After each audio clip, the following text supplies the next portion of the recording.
Okay, I think that's about as much fucking with OBS as I have the patience for today. So, we're going to start now.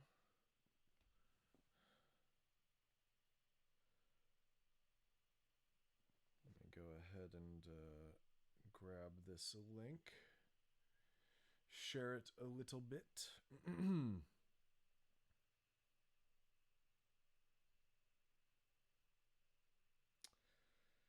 And I'll wait for people to show up in the comments if they so choose.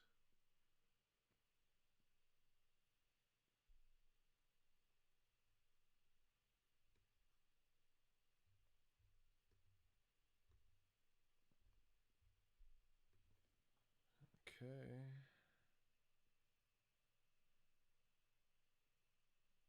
Switch up the accounts here.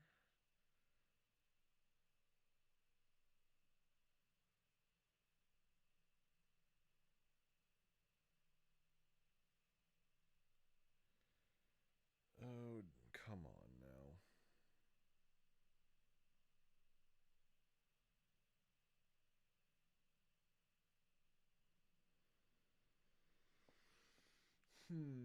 Oh, okay, cool. We've got Valerie. Welcome, Valerie. How does everything sound and look, if you don't mind me asking before you go to bed?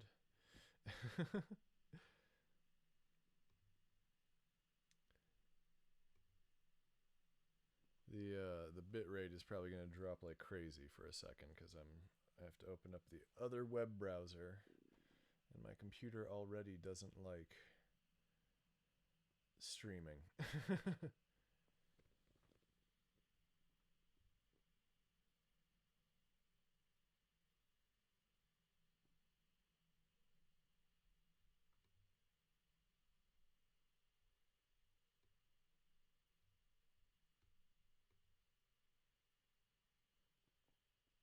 Can you hear me okay, Valerie? Oh. I'm quiet. Okay.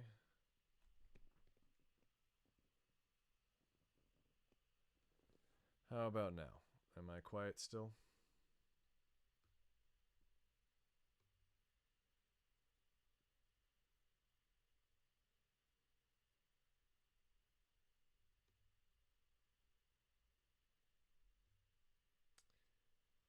Oh, and expose has stopped working, so I'm having a hard time navigating my friggin' windows. This is gonna be a salty stream here, apparently. Okay, come on now. Where did that other video go? Or that other window?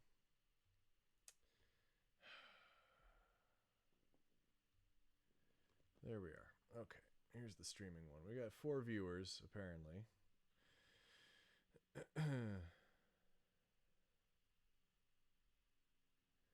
All right, let's see.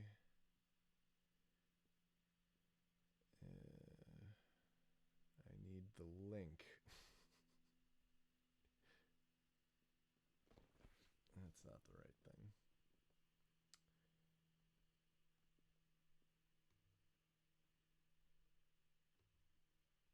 I don't know why I'm so frustrated. It's because I spent half an hour trying to get OBS to fucking record my audio, and I had to go through Ableton into OBS to do it, which is just silly. That is not the way that that should work at all. I suppose I'll go ahead and hit record on Ableton while I'm sitting here. Just that way, I guess I've got another copy of the audio. Okay. I've got the link. Now I need to go to Patreon. That's what I'm doing. Hopefully I'll be able to edit the stream later to exclude a lot of this angsting into the camera and the microphone. Apologies, everyone. Why did expose stop working? I can't navigate my friggin' windows.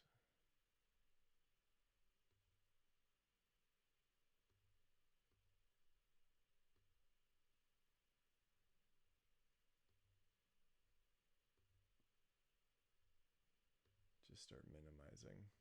Minimize all of the windows until I get to the one.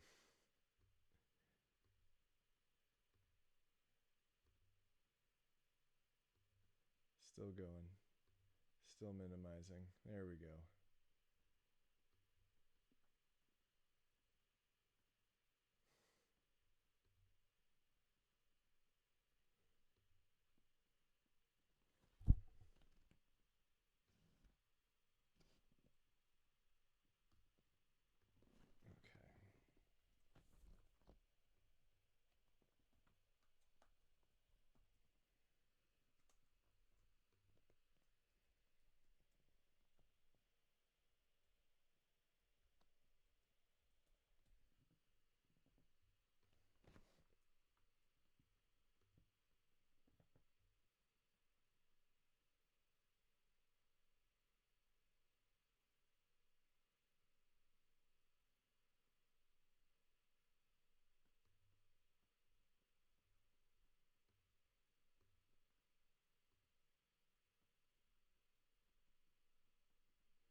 Okay, and we should be live on Patreon also. Good news. Let's go ahead and quit out of Firefox because I have too many tabs open. Okay, and let me restore the chat here. Oh, quality is great. Okay, phone is being stupid. I'm good. Okay, well, I can increase the volume probably a little bit. I don't know if it'll actually no, it's not going to let me do it while we're live. I'm sorry. Can I increase that at all? Nope, I can't. Might just have to turn up. My levels look to be okay though. So even oh boy. Okay. You know, I had this idea in my head that I was going to start the stream and it was going to be suave as hell, and I was going to be sitting here in my chair and I was going to get ready to read everybody some stuff.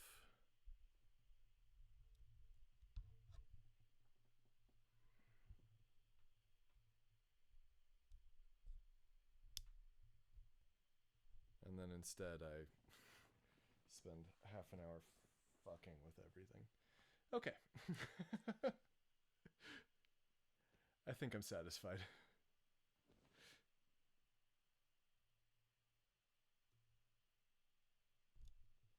We've got Bubba Y. Oh, thank you. Yeah, this is my frustration hair. It oh, G Princess is here too. Good. Welcome.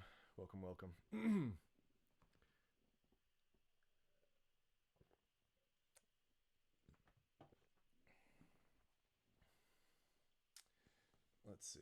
I've got Discord open. I probably shouldn't have Discord open, but at least for a moment, I got some.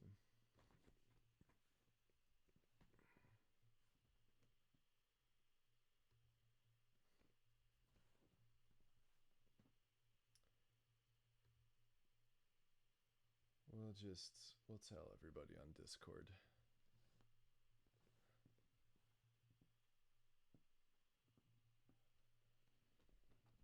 Live and now. Okay. Now let's quit Discord. Quitting everything that I don't absolutely need open so my computer doesn't freak out. Okay. Oh hey, we got a good number of people today so far. We got Jen, we got Katie. Welcome to you both. Okay. All right. Okay, I can get a little bit further away from the camera. Anxiously adjust my microphone.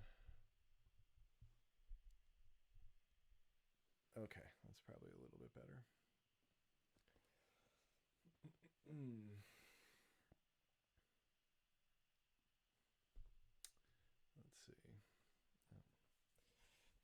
Yeah, no, it's frustration hair now. Can I just have a fit on camera? That's really what I need right now.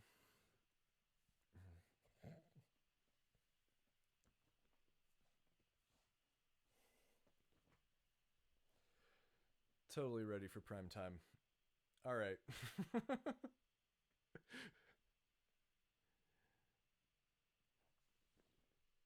So I'm gonna wait just a minute. If you guys want to throw any like questions or anything at me, uh,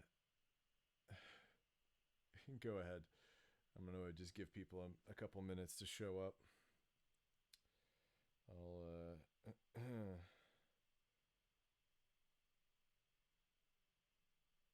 tell my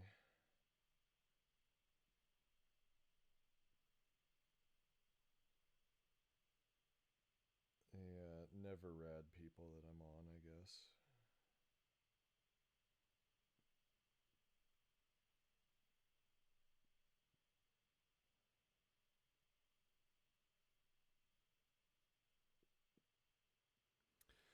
Okay. No, crossing animals before bed. That's good. They need to be crossed as much as possible. Hi. Hello, everyone. I've had a very busy day. Not a particularly long day, just a busy day.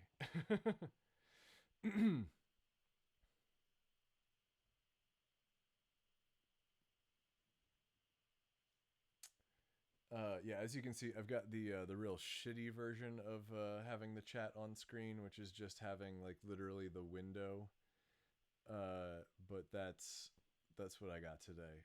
I have to go figure out how to do the make it look cleaner again. I'm a little out of practice. It's been a little while since I've done one of these with actual equipment and stuff. So we've got the nicer webcam. We've got this lovely ring light that someone was kind enough to buy for me. I believe somebody bought this shock mount off of the Amazon wish list, so thank you. Everyone has been so nice to me recently, and I really appreciate it. I'm hoping that I can be nice in return. You know, because I care about you guys. So the plan for today is the following.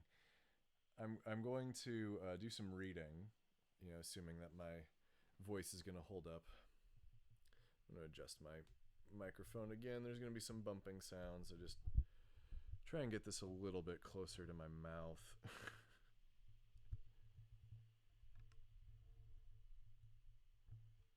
We're on the Octava 319 today. If any of you, like microphones and stuff like that. Yeah, my levels still seem to be kind of low, at least on the interface side of things, but that's okay. All right. I feel like that chat's a little too big.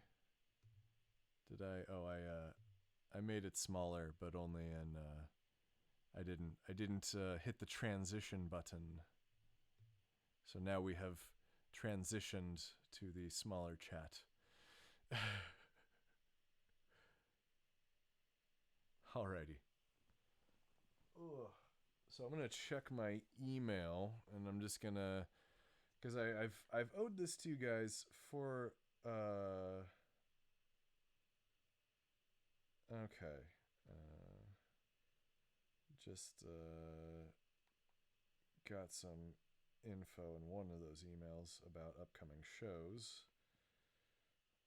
Spoilers, we're not having an April Never Rad Miscellany, at least not in an actual physical place. I just found out, you just found out. I had a suspicion, however. So let's switch over to the Kakos email address. And I suppose if anybody wants to just do some like off the cuff fanfucktion right now, you can send it to inquiries at kakosindustries.com if you're feeling like it. Or what is it? Just Fanfucktion at kakosindustries.com. I don't remember the account for that, but they all go to the same inbox. Let me see if I can search for, you know.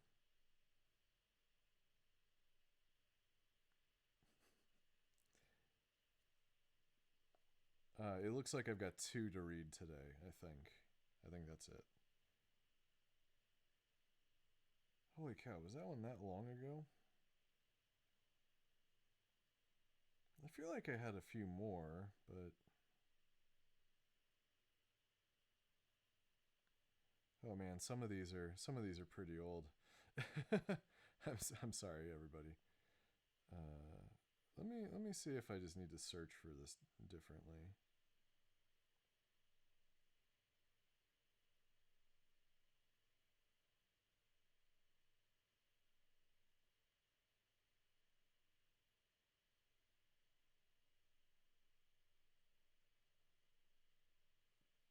All right, let's see.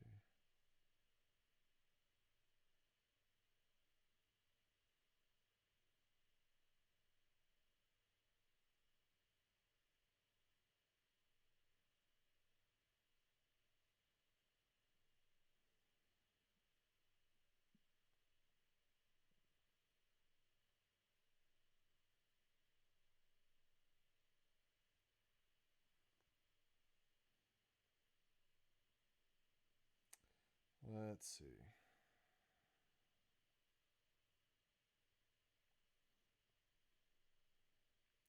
Suppose I can just work my way back in time. Oh, it's porn. Porn at kakosindustries.com. Oh, the jokes I make like 4 years ago and then forget it about.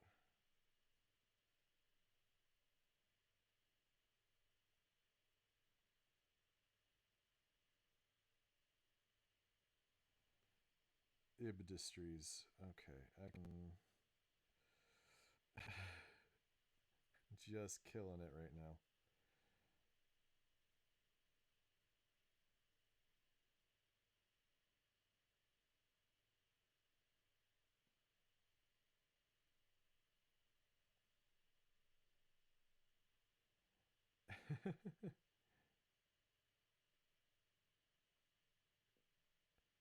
Yeah, there's at least looks like I've got 2. Okay, is anybody saying anything?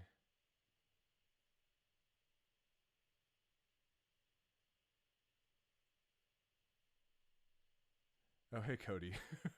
Welcome to the stream, Cody. We've got our never rad sound guy. Cody, did you hear my announcement that the Trunk Space just emailed me saying that they're canceling all their shows through May?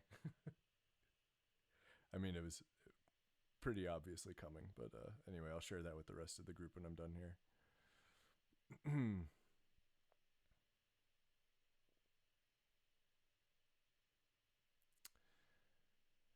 Okay, so this one's from Jessica Cravens.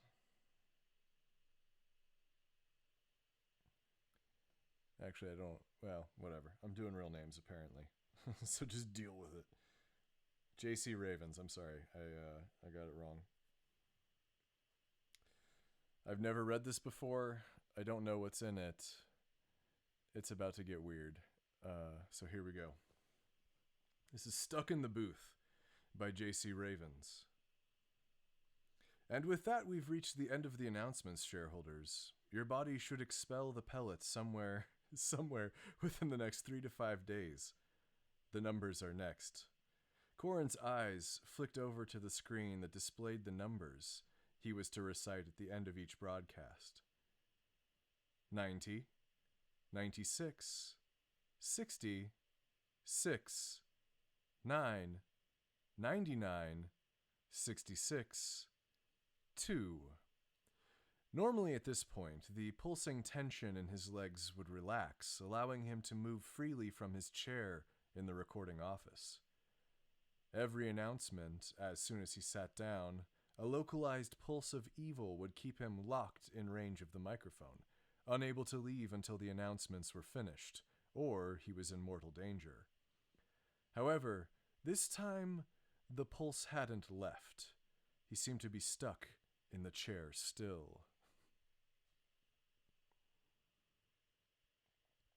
On the other side of the glass, Soundman stood up and began turning off various pieces of pricey equipment, glancing into the booth a few times before opening the door and gesturing with one eyebrow raised.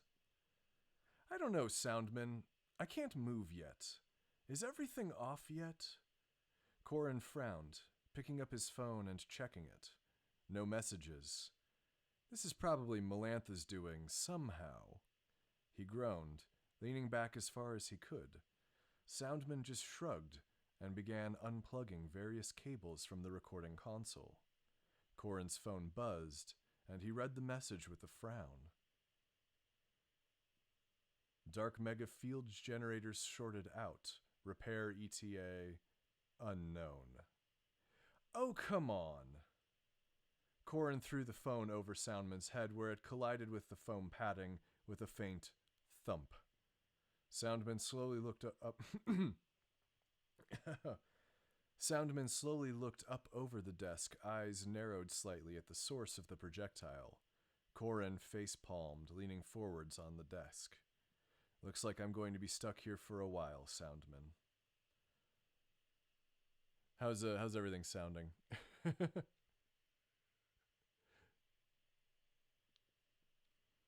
Soundman nodded, still frowning as he returned to his work. Once everything was unplugged, he began winding up loose cables and placing them back in their respective boxes. Corin tried to busy himself with anything nearby, but now that his phone was across the room, he realized just how little there was to do in here when he wasn't making the shareholder announcements. He twisted his cufflinks absently, watching Soundman work.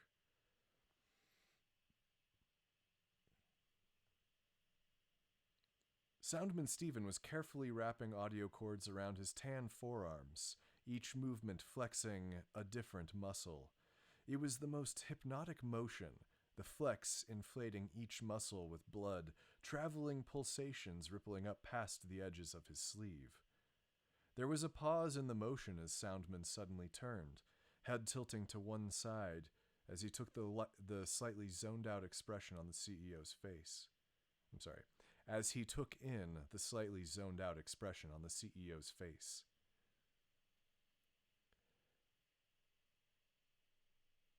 Okay. Corin immediately sat up straighter, looking away. The pulse of evil energy in his legs feels stronger than normal. Soundman stepped over, a faint smirk crossing his face as he looks down at the unfortunate bulge in Corin's lap that he wasn't even aware of. Soundman leaned over the desk, playful smirk growing as he towered over his boss. His own, more permanent erection was perfectly pointed at Corin. He slowly reached up and caressed Corin's chin with a finger, tracing down his neck to the collar of his overpriced designer shirt. It remained there for a moment too long before it began to pull away. Corin grabbed the hand and put it back on his cheek, breathing deeply as he felt the heat rising to his face. Soundman's hands were quite large, with long fingers and slight callousing. The field holding him in place pulsed harder, or perhaps it was his arousal reaching a boiling point.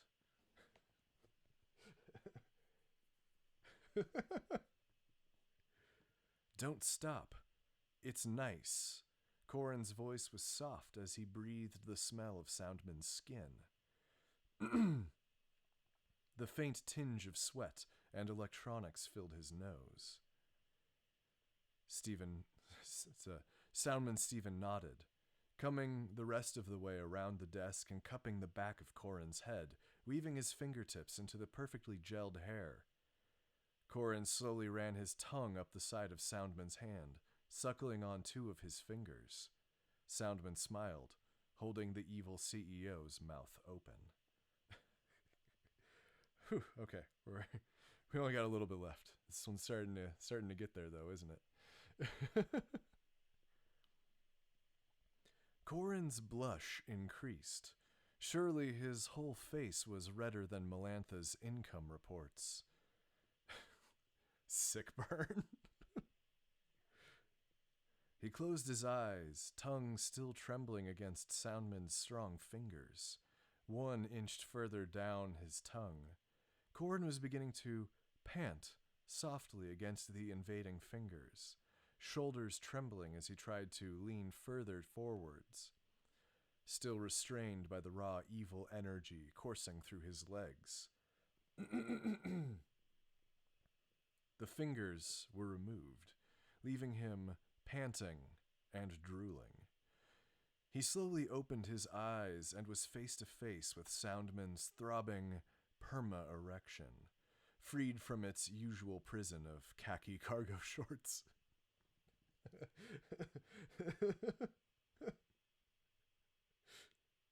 That was actually one of the notes that my brother put on the very first Kakos Industries script. Was that I wasn't being descriptive enough of what Soundman looked like and what he was wearing. So he suggested khaki dungarees, and I was like, yeah, all right.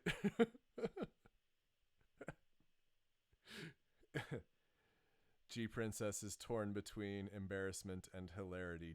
It's just funny. There's nothing embarrassing happening. Where was I?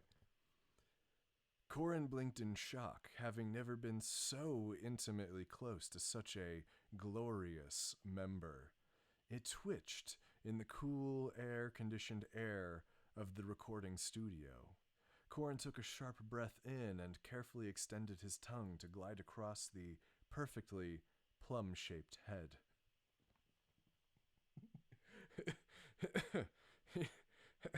I don't think I've ever heard that description before. The perfect erection quickly filled his mouth, pressing against his desperate tongue and pinning it in place. Soundman's fingers gripped tighter in Corin's hair, keeping him even more stationary. After a moment, the member was removed, leaving the CEO confused until it was promptly slammed back into his throat, choking him in the best way.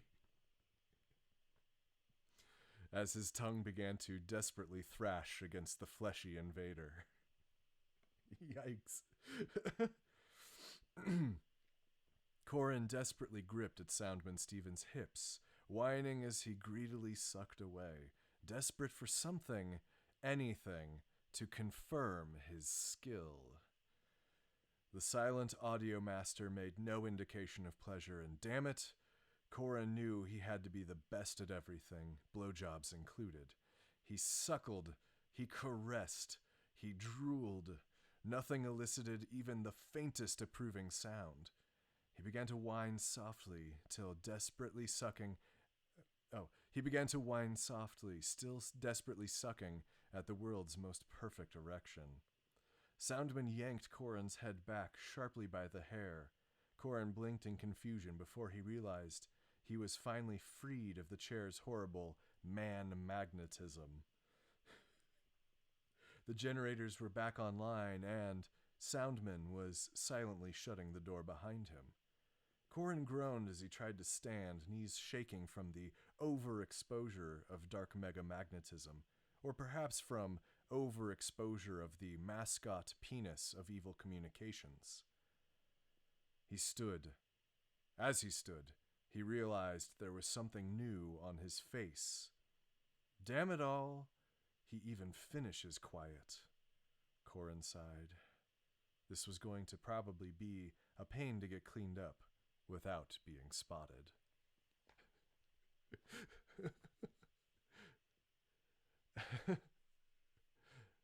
Oh my goodness.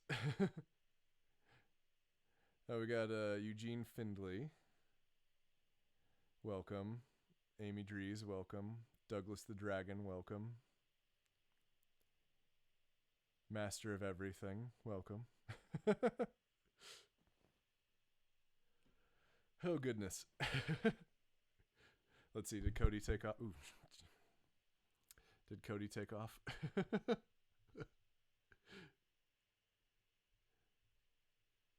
Just popping in until it turned into pornographic fan fiction of Kakos Industries. Good night, Katie. Mascot Penis is a good name for a band.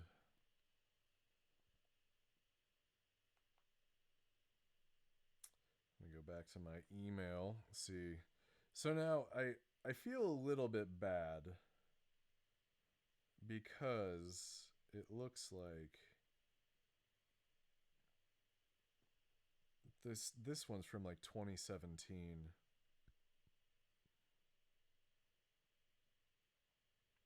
This one is, well, I'll see what the name in the document is. Actually, I think that one's gone. Oh, the Google Doc got deleted.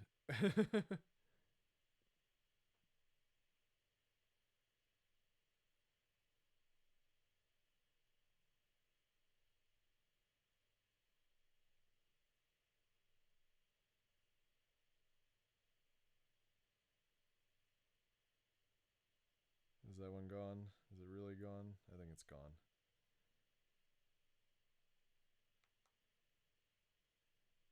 Well, I'm sorry to Alice. If Alice is watching this, feel free to send it again. I know it's been a while.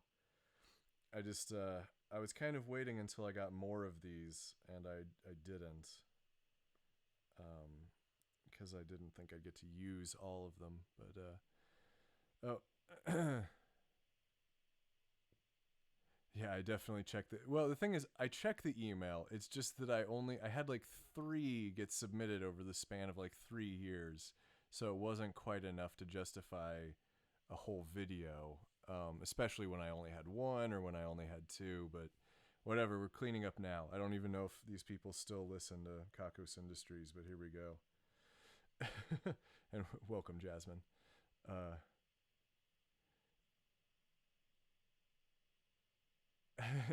You can write some Never Rad Fanfucktion if you want. I can't really tell you how stoked Matt and Kit and Brianna are whenever there's any art for Never Rad or any sort of even fan fiction. They would fucking love it. It would just blow their minds. So if you feel like doing that, God, okay, let me adjust this slightly.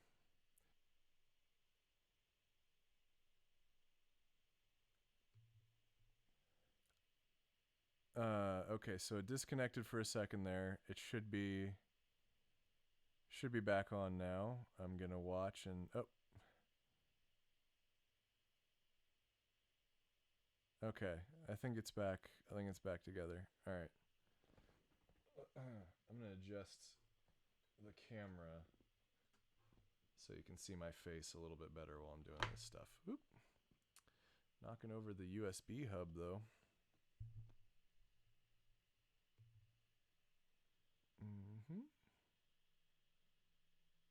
Whatever. Try to level it out. This is just like the most informal. Now it's falling.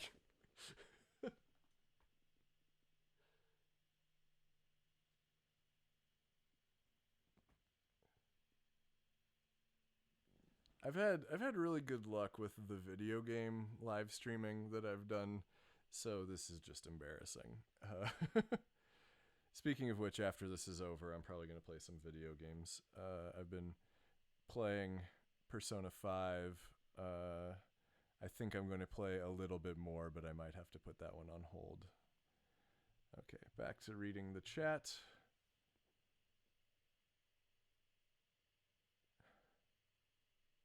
Hi, Monica. Welcome. Salamander would just be the worst power bottom.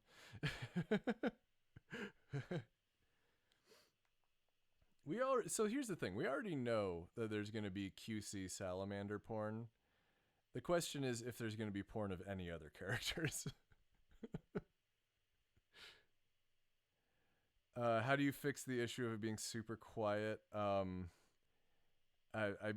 think you might need to turn it up a little bit on your end. I think the level's a little bit low on but according to OBS I've got a pretty good level. It could be a bit higher, but I can't actually boost it while I'm streaming, so you'll just have to or I can increase the volume in Ableton actually.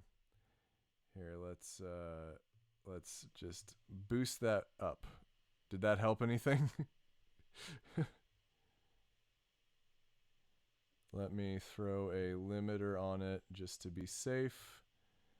And then we'll give it like, I don't know, another 6. You're mostly just going to hear my computer fan if it goes any louder. Is that better for everybody? Well, let's see. The limiter's not... Was it working? I feel like I was still clipping there for a second. Yep. Still clipping. Why?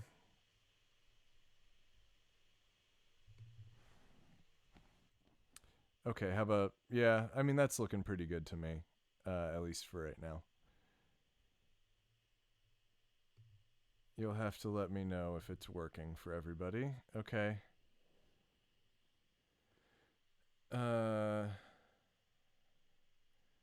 Some video, James? I don't know what that means. And QC would be the most polite top.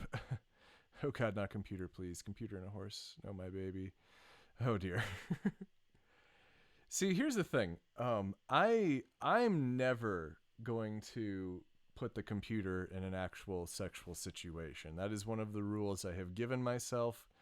It is unbreakable from my perspective. But that doesn't mean that you guys can't. And for anybody who's new in the chat, if you want to start writing some fanfucktion right now, you can submit it. I'll read it before I go off anyway. Okay. So this one, I don't know. Let's see. I'm not sure if this is a real name on the email address, but we'll just say this one's coming from Rhiannon. And this one is about 3 years old. So here we go. It's not that I don't like sex, Corin mused aloud. It's just that I don't like the Tabithas. Right? I mean, I've had sex. Of course I have. Maybe not as much as Haley or Melantha, but I've had sex. Melantha. The thought of her occurs to me more than it probably should. What with all her, one more time. What with all of her, enhancements. I can't help but wonder what it would be like to have sex with her. I am only human after all. Perhaps it wouldn't be so bad letting her fuck me into oblivion. I could submit to her, only sexually, of course. Kakos is still the superior company for evil. I'm prepared to beg for it. I know Melantha would insist on it. She'd want to be seen as the dominant one. She is. Again, only sexually. I wonder what toys she'd use. A strap-on, maybe, or some sort of device even the Division of Sexual Experimentation hasn't heard of. Ah, fuck. Shouldn't be thinking about this before the announcements. Corn looked down at his growing erection. Nothing I can do about that now. Though Melantha could probably... Soundman? How long have you been here? What? We're broadcasting. The shareholders have been hearing everything I'm saying. Shit, Soundman, why didn't you tell me earlier? Shareholders, disregard everything you've heard. We'll be sending you some of Kakos Industries' latest technology that will erase all of your short-term memories.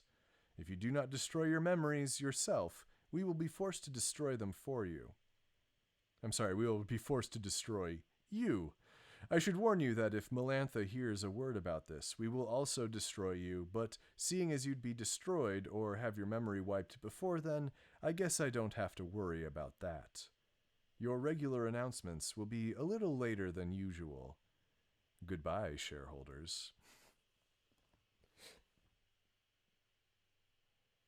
Oh, somebody's shitposting. Are they screen caps of me, or are they totally unrelated? No, they're totally unrelated. Okay. Enhancements.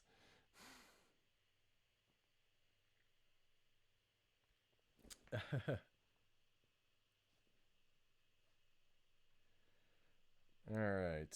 And then this is the last one I think I've got.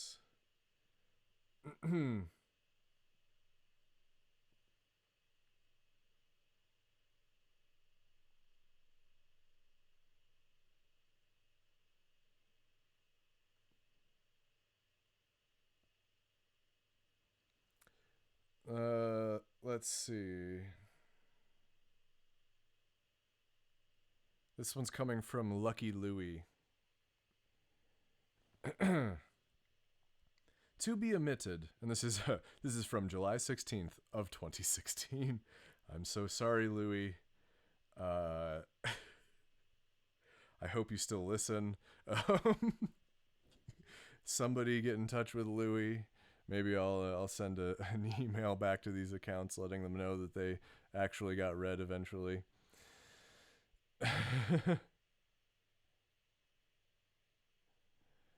And like I said, if you guys don't send me more stuff like right now, then I'll have to read something else. You can also throw any questions or whatever you want into the chat there. That's totally fine. And I'll try and answer any questions that come up. The introduction here is, to be omitted. Nah. I followed all the rules, but this is the filthiest thing I have ever written. You should pick me because I used a better part of an afternoon perfecting this story.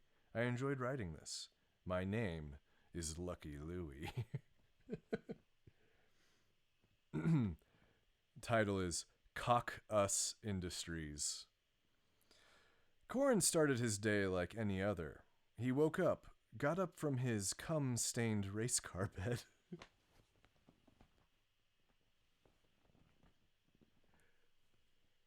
Well,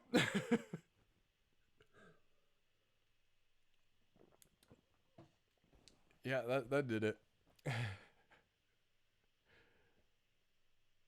All right. If anybody wants to pick out some choice AO3s, and maybe submit them in the Discord, I can consider reading a couple. If you know of any, if you can find them easily, and if they're not super long. I guess I could just read part.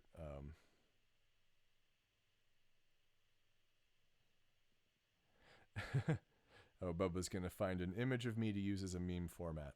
Yeah, well, I can probably help you out with that eventually. All right, here we go. Take 2. Cock Us Industries from Lucky Louie. Corin started his day like any other. He woke up, got up from his cum-stained race car bed, and prettied himself up. A CEO has to look presentable. He ate breakfast, the most evil meal of the day, and went to Kakos Tower. As he sat down in his darkery, his asshole still hurt. His grandfather had used him till the day he died.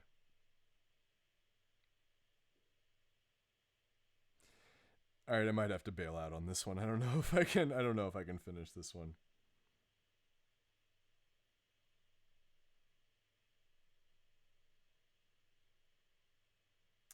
I'm reading ahead.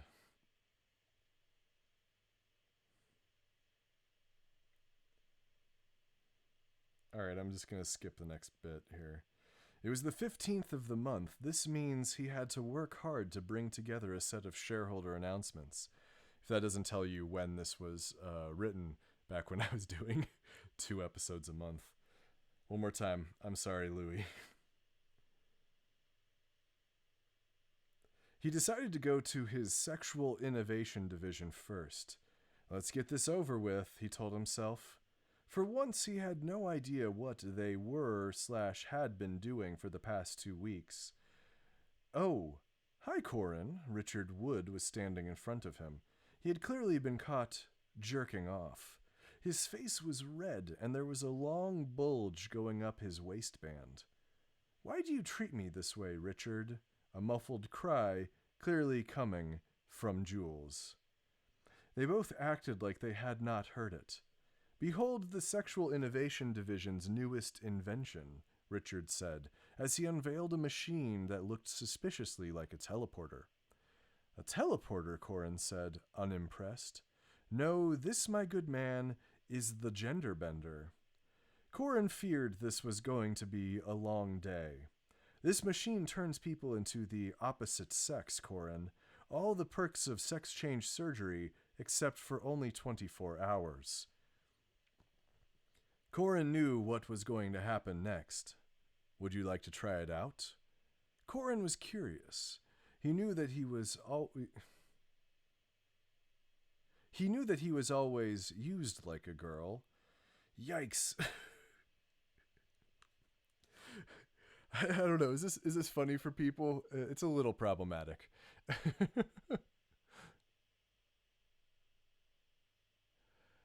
Oh boy, here we go.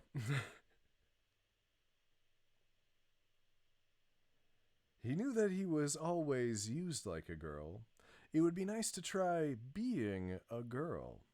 Sure, what the hell? He hopped into the pod and Richard closed the door. There was a ding and the door swung open again. Corin felt the effects. His hair became longer, his body hair became shorter, and he was growing lady parts, big tits, tight ass, and best of all, a vagina. Oh, where is this going? His new breasts were bursting out of his shirt. His pretty pink nipples were showing. Oh, Corin, cooed Richard. Oh, Corin, Jules agreed. Richard pulled out Jules and moved towards him. What are you doing? I command you to stop. His cries were drowned out by his own desire to be plowed.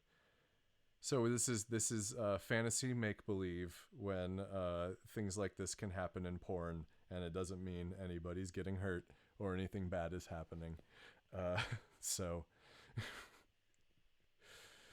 Oh, it's a non-con fantasy.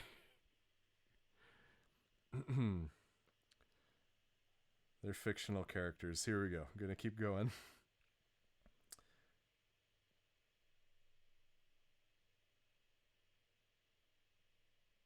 His clothes were ripped off. Oh, mama, he heard Jules cry, muffled by Corin's new pussy lips. After 1 hour of passion, Corin went to the sound booth, completely nude and covered with Jules' white milky semen. Semon. He had to put something together. He was excited to see what Soundman Stephen would think about him. He was groped several times in the hallway by various people grabbing his tits and ass. He was proud until he was intercepted by Junior. Oh dear. He had been more extroverted lately. He had been known to roam above ground regularly now. When he saw Corin, all of Junior's manors disappeared. He ripped off his loincloth, revealing his monstrous cock. It was 6 feet long and very thick. Oh no.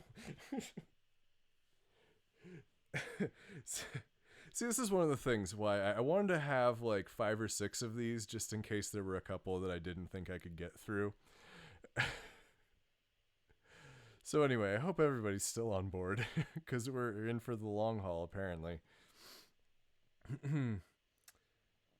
Corin was scared. His soft, wet puss scared for the first time in his life. He squealed like a little girl when Junior inserted his boulder-sized head into his soft, wet pussy. He felt as if he was already being split in two. When Junior thrusted his entire cock inside of him. Keep in mind, this cock is now 6 feet long. If we assume that Corin is exactly 1 Conrad in length, that means that the dick goes up to about here.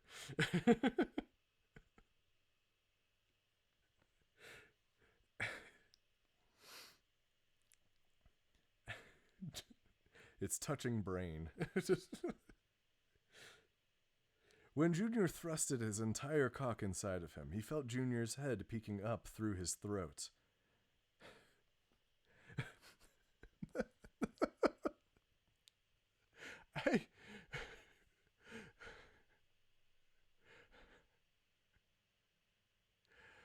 Oh dear. Okay, here we go. He passed out. He woke up days later with many fractured bones and stretch marks where his pussy used to be. He was lucky he hadn't died. The first chance he got in his newly assigned wheelchair and went down to the Sexual Innovation Division and ordered it to be disbanded and the machine to be destroyed. Corin had done some undeniably weird shit, but he would always remember the way he was treated as a girl. Oh, I don't think I can do this last line. Nope, I can't do it. I'm sorry. Maybe... Oh my god. Oh, brain fucking is the new trend. Good. Good. Good, great. Fantastic, perfect, awesome. Maybe I can channel Chaz Palminteri for this one. He was treated like the whore he was. I can't, in good conscience, say that one. It just feels bad for me. Okay. And then I think the ones before that were all used. Let's see. I don't think anybody sent me. No, I don't think I have any more.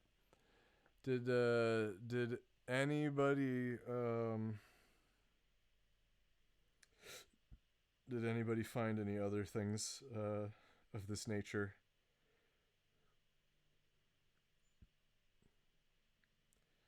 Because if not, then we got to do a vote. And the vote will be based on what you type into the chat. But I have... Let's see, did I open all of these? I don't think I opened all of these. Let's see.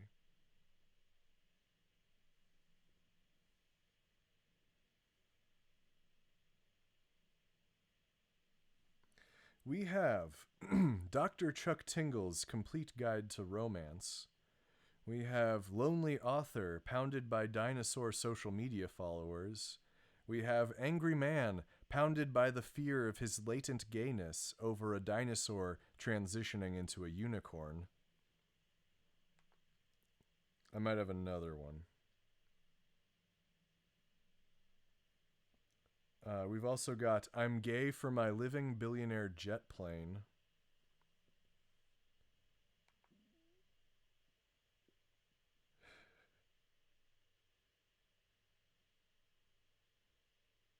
Those are the ones. Those are the ones I've got.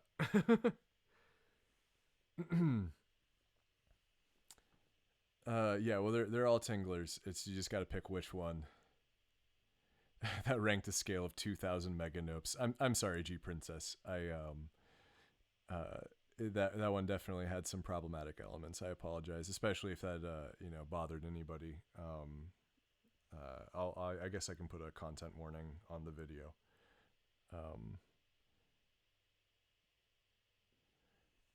I don't know that my dad wrote a porno. These are things I already have downloaded and ready to go.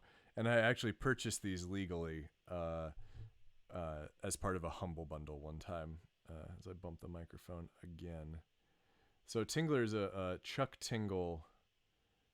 Although I don't know if these are short stories. Man, you guys aren't going for the one that I thought you'd go for.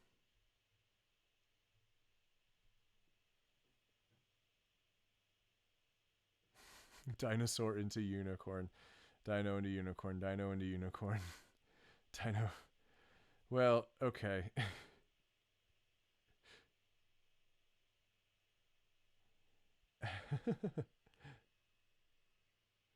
All right. I think it's going to be dinosaur into unicorn.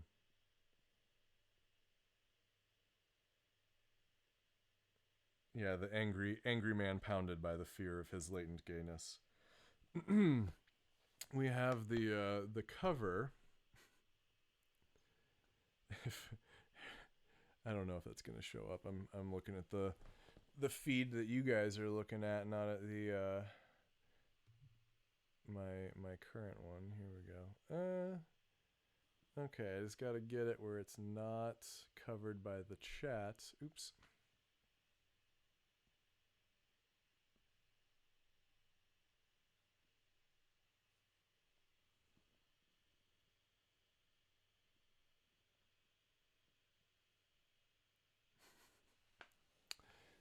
Okay, and back to the chat we go.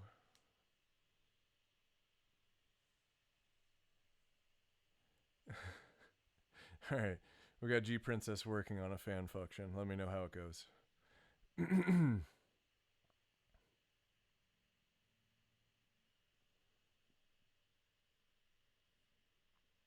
I've never actually read any Chuck Tingle before. I don't think I've even heard any of it read. I just know his reputation.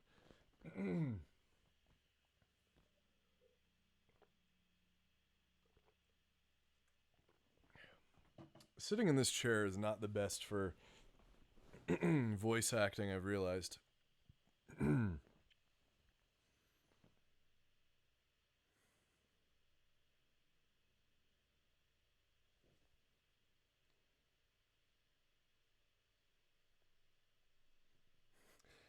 Kit just sent me something in the general chat.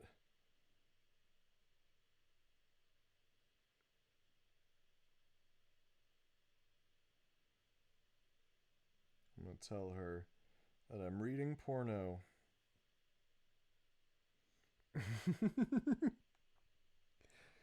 This is just where I live. It's where I'm comfortable, just surrounded by all of the smut, apparently.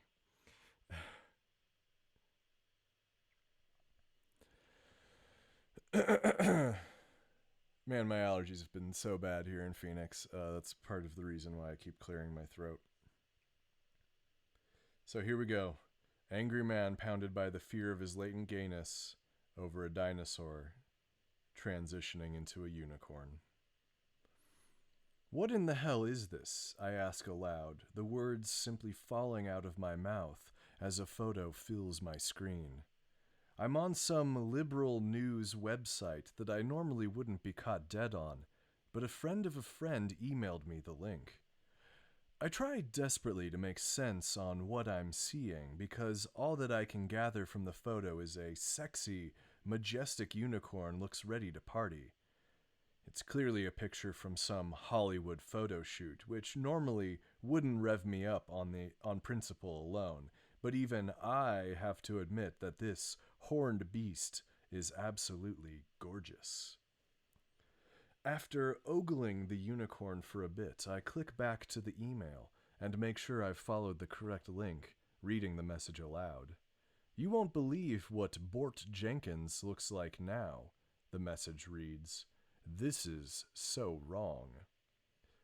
I shake my head. Clearly, the friend who sent me this made a big mistake because the photo in question is definitely not of Bort Jenkins, Tyrannosaurus athlete and star of the hit reality TV show Boarding Up with the Dinosaurs. Instead, My buddy sent me the link to a sweet and sassy unicorn princess, and I can't say that I'm disappointed.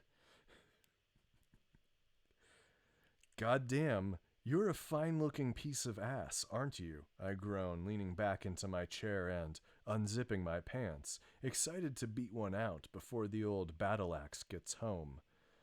Unfortunately, I get no more than 2 strokes in before that's exactly what happens.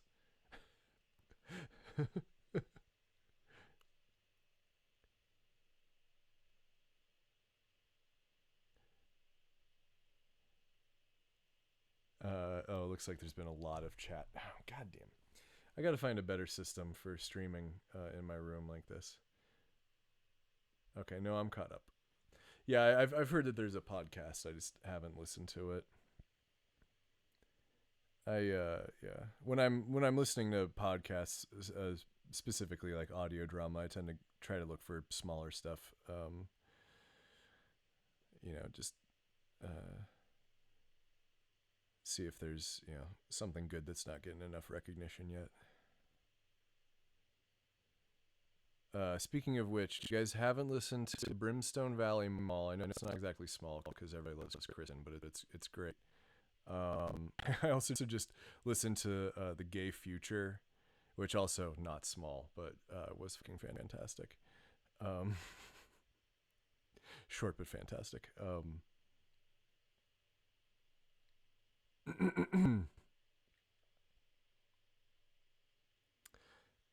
Okay, well, hold on. We'll do a slight detour because I have been listening to Curiosity. I think they have probably one of the highest quality productions out there.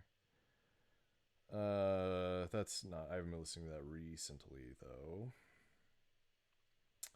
though. We Fix Space Junk, also great. There's another one from here in Phoenix that you guys should check out called Confessions from the Nocturne Nebula. That one's pretty good.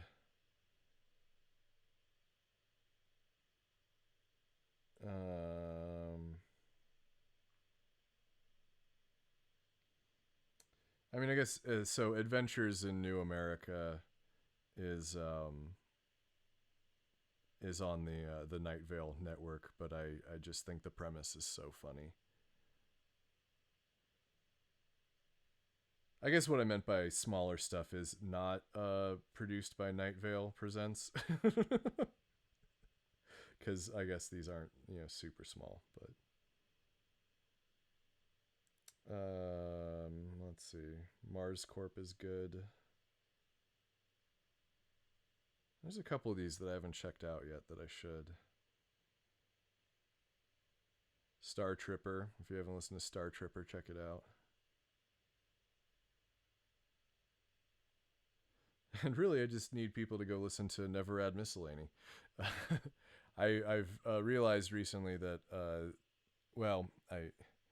I got to maybe link to it a little bit better, make it a little easier to get to. Where should you send Fanfucktion if you make one? It's, I think, porn at kakosindustries.com.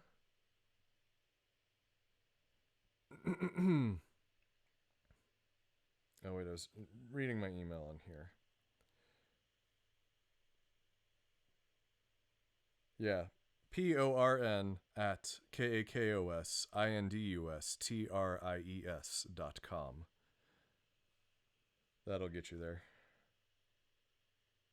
No, I don't want to watch YouTube. I want my books back open.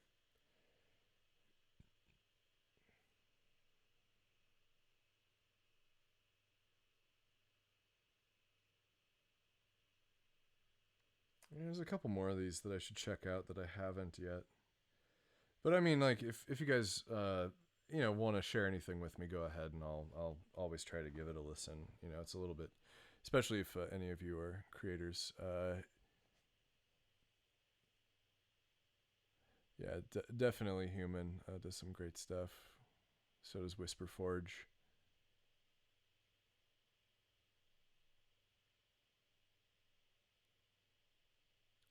Do you send fan art to porn at kakosindustries.com? Not specifically. You can send it to I mean it. It's kind of up to you. But if you want to just post it and tag us on Tumblr or Twitter or Instagram or whatever, but you can also send it to the regular inquiries email address, inquiries@kakosindustries.com. If you go on the website, basically any of those email addresses, they all really go the same place. It's just for organization. It helps if it's sent to the correct email address so I can filter.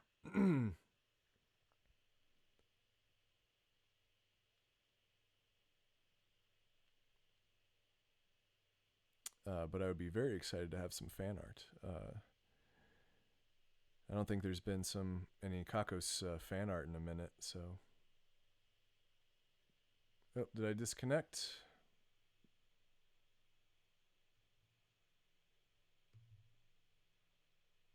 No, we're still connected. Okay.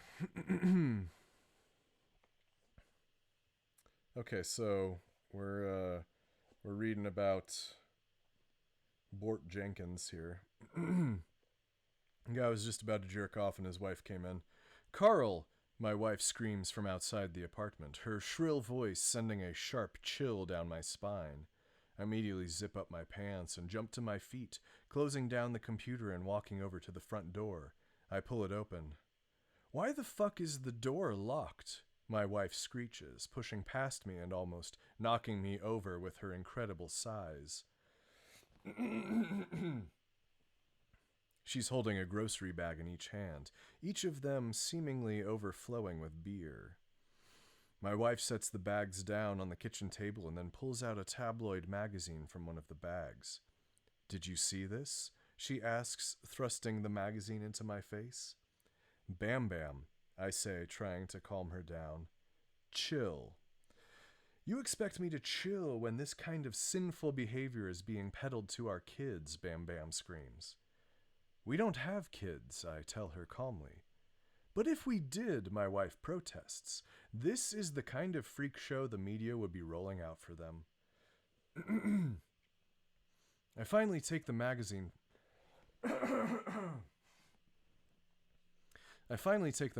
from my wife's hands and look at the photo on the front, freezing abruptly as the image hits my eyes.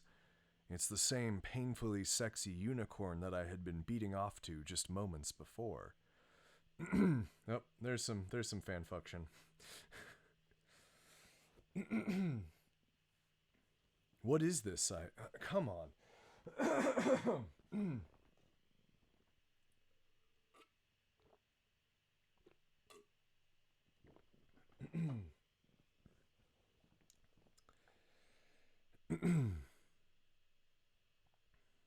What is this? I ask, suddenly very concerned.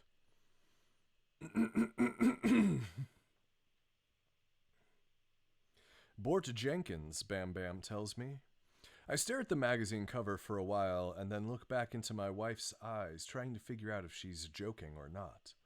"From that reality show?" I ask. "I don't think so." "Honey," my wife says, taking the magazine out of my hands and holding it up to my face once more so I can get a really good look. She puts one of her chubby long-nailed fingers on the cover and taps it repeatedly. "This is Bort Jenkins now." I can't help but laugh. Bort Jenkins is a dinosaur, though. "Not anymore," Bam Bam tells me. There's something about the look in my wife's eye that finally convinces me she's no longer joking, and as I glance back at the magazine one final time, my blood runs cold. All of the pieces of the puzzle suddenly begin falling into place, swirling through my brain like a vicious tornado until eventually there is just nowhere else to run. "He had a unichange," Bam Bam says, disgusted. "He's a unicorn now." I feel like I might not read enough of this to find the moral of the story, and we're just going to do the part where everybody's mean.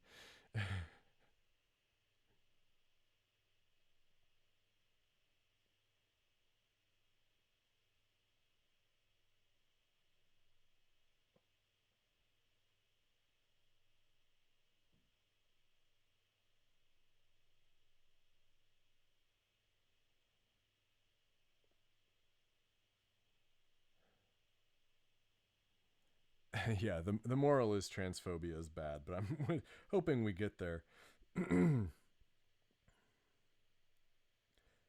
The words hit me like a punch in the gut, causing me to almost double over completely with their devastating force. I feel sick to my stomach as visions of the last 10 minutes wash over me in brutal waves, particularly the part where I was pleasuring myself to the images of who I know is Bort.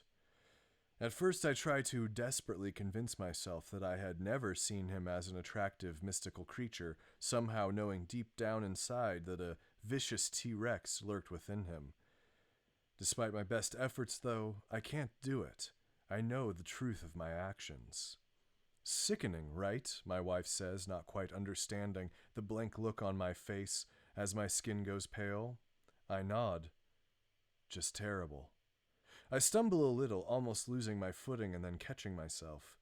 I think I need to get some fresh air, I blurt, staggering towards the door of our apartment. You don't want any dinner? My wife asks. Maybe in a bit. I stammer, not knowing exactly what to say. I throw open the door and step outside, looking back at Bam Bam. I just need a little time to myself. That's all. I close the door behind me, and almost immediately my wife starts screaming like a vicious dog who's been tied up too tight. Her words are almost incoherent, a stream of belligerence that I can't even begin to decipher. I stumble away quickly down the front walk, trying to put as much distance between me and her as possible, should she come stumbling out after me. Soon I'm walking down the side of the road, my legs carrying me wherever they want to go as my mind travels to all of its darkest corners imaginable. There's no denying it now. I was attracted to a unicorn that started as a dinosaur. The admission fills me with so much dread and rage that I actually have to stop for a moment and find my way over into a nearby ditch, vomiting profusely as the cars continue to stream by. Someone honks loudly as they pass, probably mistaking me for a drunk, and I angrily flip them off as they disappear into the distance. How could this have happened to me? A red-blooded American male. I've loved unicorns since the day I was born. Their long flowing manes, their sturdy, powerful hooves, and last but not least, their shiny ivory horns that twist up towards the sun in a perfect spiral of beauty. In fact, just thinking about them right now turns me on enough to develop a hearty, half-chubbed erection. But Bort Jenkins was no unicorn. He was an abomination. I'm straight as an arrow, never once finding a dinosaur to be sexually attractive in any way. Sure, some of the football-playing raptors on TV had impressive bodies, but if I'm looking to get myself off, I'd much rather tune into the Unicorn Football League. I suddenly shudder just thinking about the UFL, remembering that they had recently allowed their first human player. What is this world coming to? I fall to my knees on the side of the road and look up towards the sky, praying that God is looking down on me and listening. What is wrong with me? I cry out, my body filled with excruciating pain and overwhelming depression. I'm not dinosexual. I'm not dinosexual. Not knowing what else to do, I let my head fall into my hands and begin to cry, the tears pouring down my face as I realize that I've become my own worst nightmare. I think back with pride to all the times that I had bullied dinosexuals as a child, or posted hateful comments about them online. I used to be so cool, and now I'm just as bad as they are. After kneeling here for some time, I finally lift my head up, my gaze stopping on a bright neon sign that flickers just across the road from me in golden yellow. It's the local Unicorn Strip Club, and never have I been more thankful for its presence. All right, I missed some chat. Let me back up. Let me back it on up.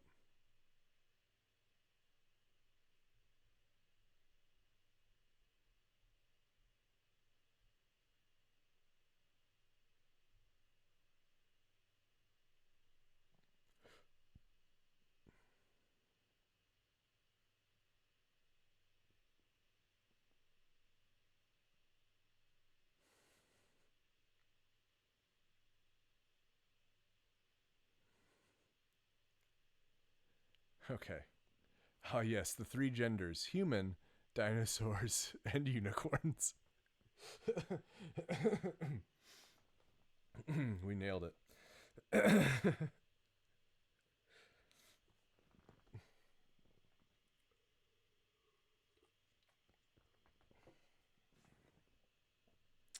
I climb to my feet and immediately head across the parking lot towards the blacked out front doors, ready to prove that I'm a real man who wants to bone hot unicorns, and only hot unicorns. I practically kick open the doors as I reach them. Flashing the bouncer my ID, and then immediately taking a seat at the very front of the stage. All right, slams a booming voice over the club's loudspeaker. Our next dancer comes to you all the way from Tennessee. He's a rootin' tootin' cowboy named Dasher, and he's ready to clap his way into your heart. Everyone give it up for the one, the only, Dasher Sprinkles. Seconds later, the most incredible muscular unicorn I have ever seen steps out into the stage, dressed up to the nines in a very slutty little cowboy outfit that he immediately gets to work stripping out of. The whole world around me seems to stop as Dasher works his magic, clopping back and forth and then eventually taking a few spins around the pole. Several other men quickly join me at the front of the stage, and soon enough the money is raining down onto the gorgeous young dancer. Dasher is loving every second of it, putting on a show like nothing I've ever seen. Yet somehow, I'm not getting hard. I look down towards my cock, which rests just behind a thin layer of fabric within my pants. Come on, I coax. You love this shit, bro. My dick doesn't move a muscle, absolutely refusing to affirm my strong attraction to the handsome unicorn. Come on, I coax, beads of sweat forming on my forehead as the anxiety continues to blossom within me. Come on. I suddenly feel a twitch of something lustful in my groin, but before it can get any further, the song ends and Dasher begins to collect his money from the stage. Wait! I shout frantically, suddenly right back where I started. Don't go! Despite all the chatter around us, Dasher hears me and looks up from his bouquet of dollar bills. You want a private dance, baby? The unicorn asks. Yes, I nod frantically. Please. The next thing I know, Dasher Sprinkles has taken my hand in his hoof and is leading me across the strip club to a curtained off back room. I follow him excitedly, my heart pounding within my chest.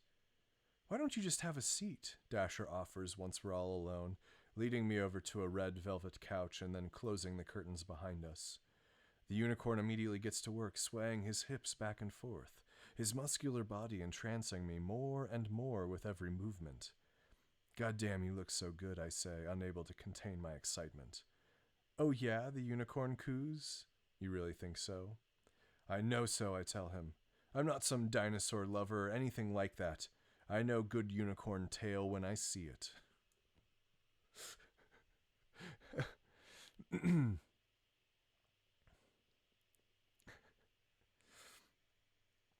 The dancer freezes suddenly, stopping abruptly as my words hit his ears.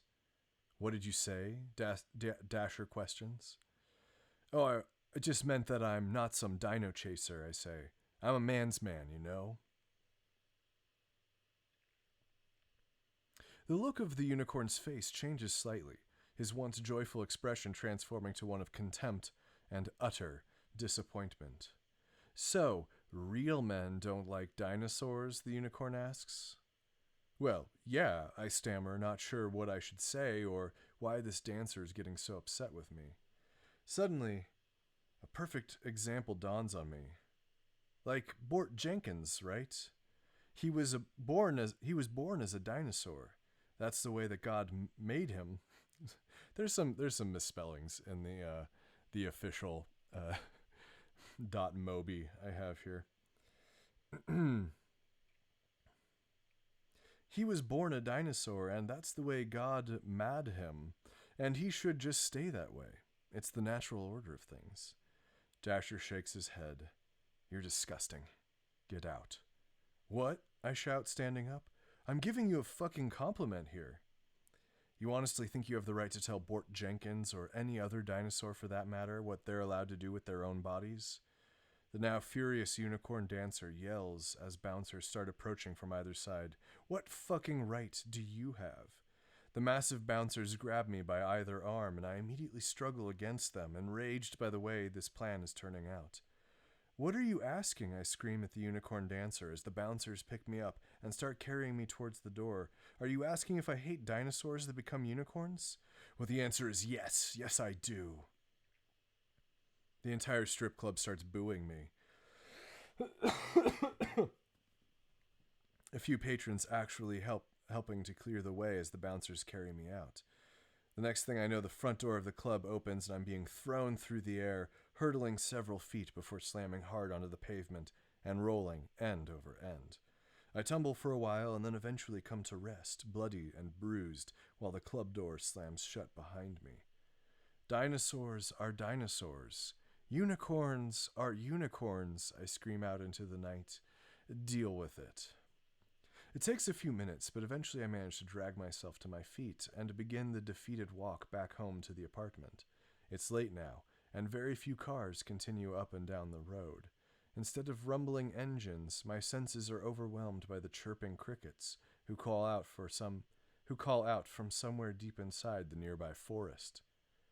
I should probably cut through, I think to myself, realizing now just how long I've been gone. My wife is going to kill me when I get home, and as much as I dread returning, the sooner I get there, the better. Okay, this is page 8. How many pages are there of this thing? Is it like a full book? No. It's 14. I can probably read it.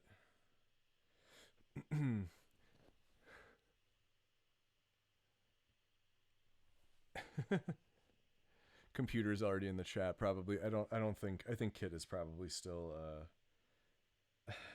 grading papers.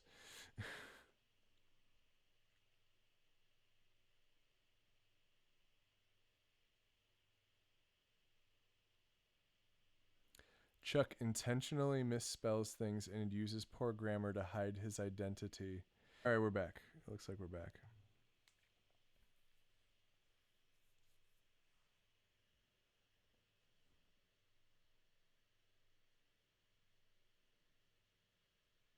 I immediately veer off the road and into the word, muttering to myself under my breath as though anything I say could possibly change the fact that I had, just moments before, thought a dinosaur was attractive enough to jerk off to.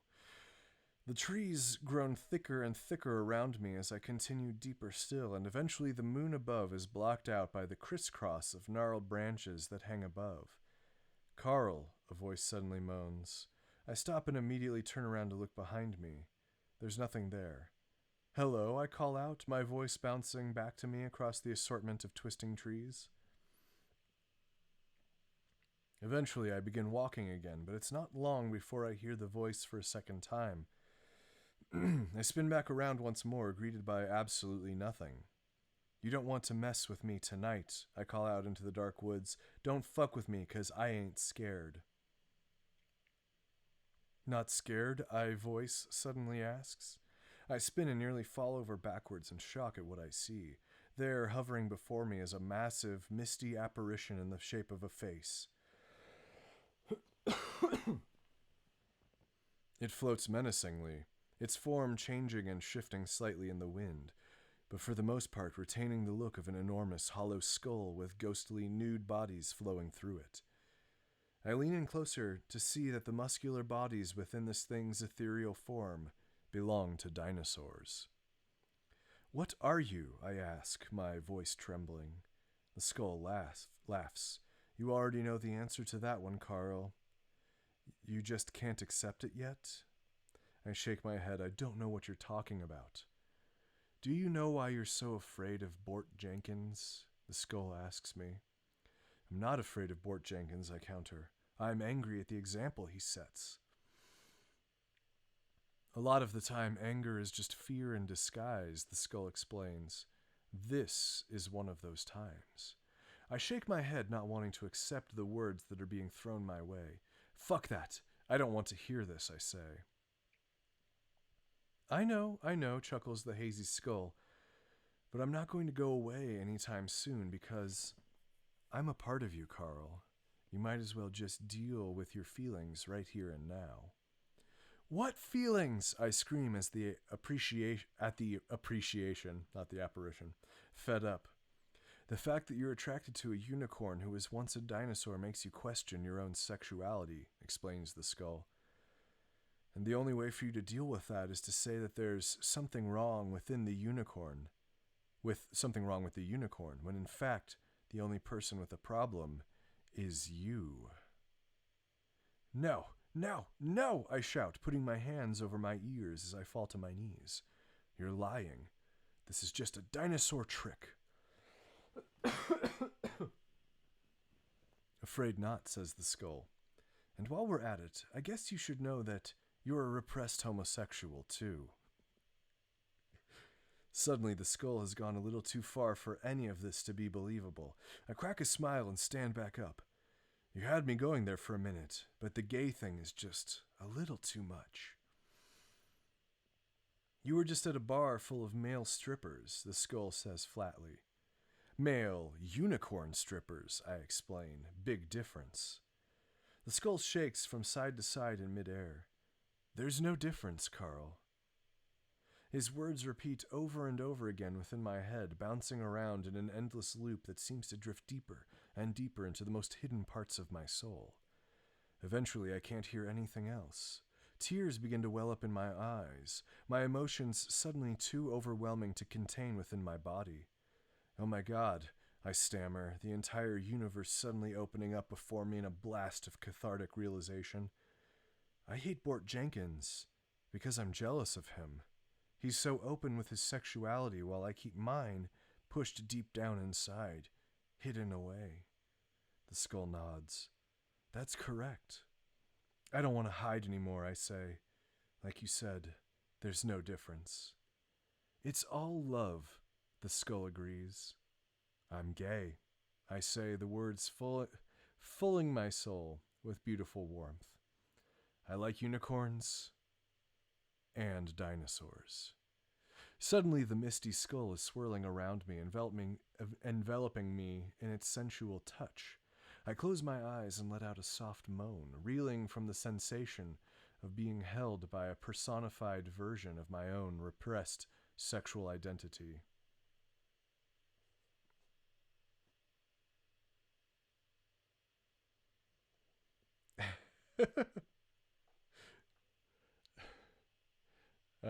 Oh, there we go. Haven Chronicles is in the chat. We're reading a Chuck Tingler.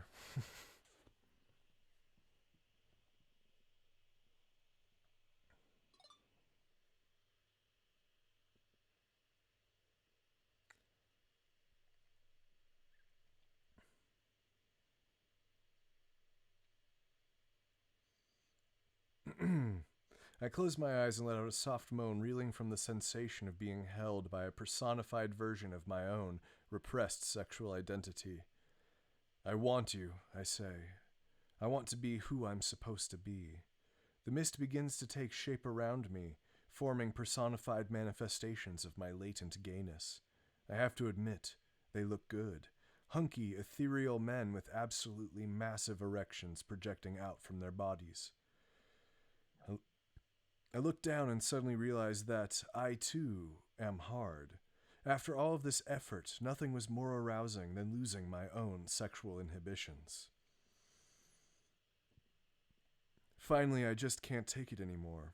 Overwhelmed with ecstasy as I drop to my knees, I start to beat off the mist furiously, a cock in each hand as I make my way around the circle.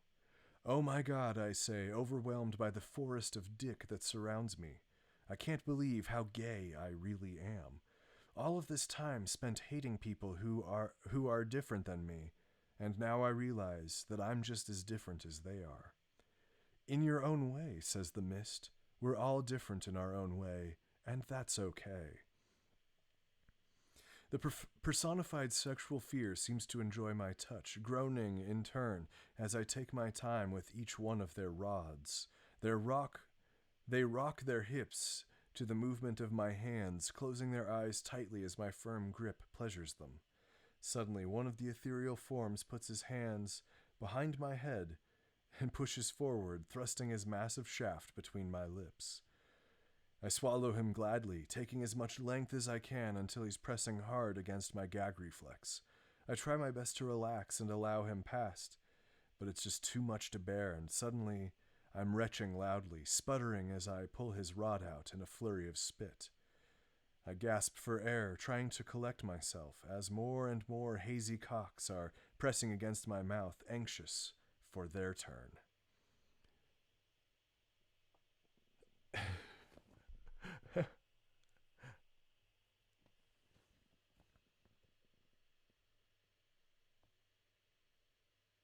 Seconds later, I'm taking the latent gayness deep once again, hungrily swallowing his massive dick and letting it expertly slip down into my depths. Somehow I manage to relax enough to allow him passage beyond my gag reflex, and the next thing I know, his balls are pressing tightly against my chin, his cock completely disappearing within my neck. The strange being holds me there for a moment, enjoying the sensation of controlling me just as much as I enjoy being controlled. He starts to push me up and down slightly, using me as his own private play toy for a moment before letting me up in a frantic gasp for air. The cocks continue to be thrust between my lips from every direction, and I quickly lose track of just how many I've taken. I spend a little bit of time with each one, bobbing my head over their length as I use my hands to beat off the others two at a time. I lick up and down on their enormous shafts, running my tongue from balls to tip before swallowing them down again.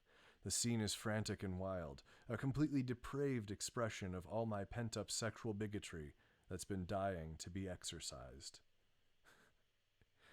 Oh, there's still like 4 more pages. Okay.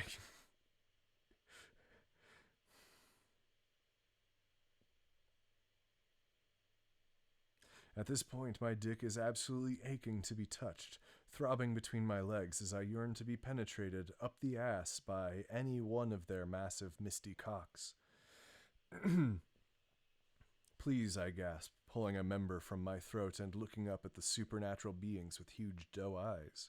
I need to be fucked. We're gonna get up to that moment and then I'm gonna stop because I want to read the other stuff you guys sent me. One of the ethereal begins, quickly drops to his knees behind him and begins to align his dick with my tight, puckered asshole. I look back at him and give him a playful wink, then cry out loudly as he thrusts forward and stretches my tightness around the girth of his huge rod. His size is incredible, filling me completely as he pushes in and out with a slow, powerful grace. Okay. Oh, one more paragraph. Oh fuck, I moan, my hands tightly gripping the green grass in front of me. That personified sexual redneck fear feels so fucking good inside this tight butthole. Okay, I'm satisfied now.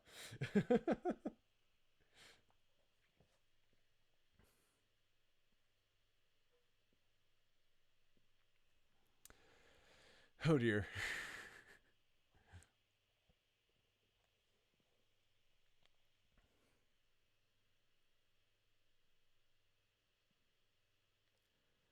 Here we go from G Princess. Set during the most recent, I think, Earth Festival, when Corin becomes Moss, and then some other things happened. Corin sat down at the desk in his office. Both of the Tabithas walked into his office, both totally nude. He had seen all of this before from their app, Body Lingua, but seeing it all in person made him suddenly regret rebuffing them so far. They walked up to him slowly and sensually, and sat down on the large, comfortable couch, seated just near his desk. Corin stood up and walked over to them, his cock quickly hardening. He sat down between them, putting a hand on each of their thighs. They kissed him on each cheek as they slowly started moving their hands to take off his clothes. Tabitha took off his suit jacket and shirt while Tabitha unbuttoned his pants and slid them down to his ankles. She pushed his boxer shorts down to his knees, and his cock sprang out, hard and proud. Tabitha took her length into his mouth, while Tabitha kissed him and pulled his hands to her body, encouraging him to begin playing with her. The Tabithas quickly switched positions, and the Tabitha wrapped around Corin's cock started sucking him in harder and deeper. "Oh, fuck," Corin cried, finishing in her mouth. The three quickly fell into a pile and rolled around the carpet, indiscriminately swapping bodily fluids and putting their junk together in ways that man had never seen before. As they all fell exhausted onto the floor, Corin closed his eyes and smiled. As the afterglow faded from their bodies, Corin opened his eyes again, only to find that he was now a housewife, dressed in classic 50s Americana. "Oh no, I must start dinner. Stephen will be ever so upset with me if he comes home and there isn't a dry martini and Jell-O molded food on the table." Fiend. Oh, you don't feel bad. The couple of mistakes are because you were trying to get it done in time here, and I think everybody understands that. Why the pause between tight puckered asshole? I think you know why. All right, I don't want to read any more porno.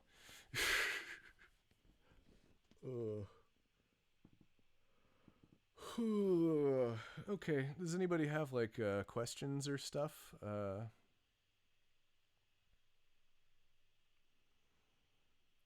Any ideas? Any plot twist?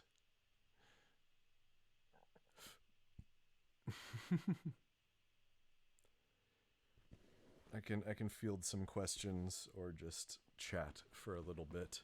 How is everyone's isolation going? I assume you're all isolated.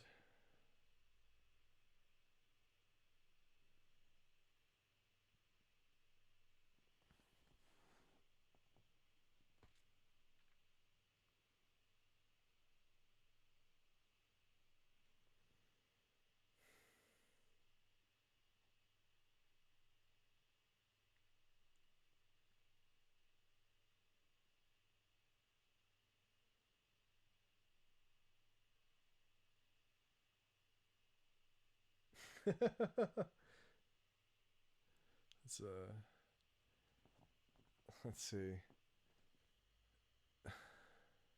What's the best episode to have new listeners start with?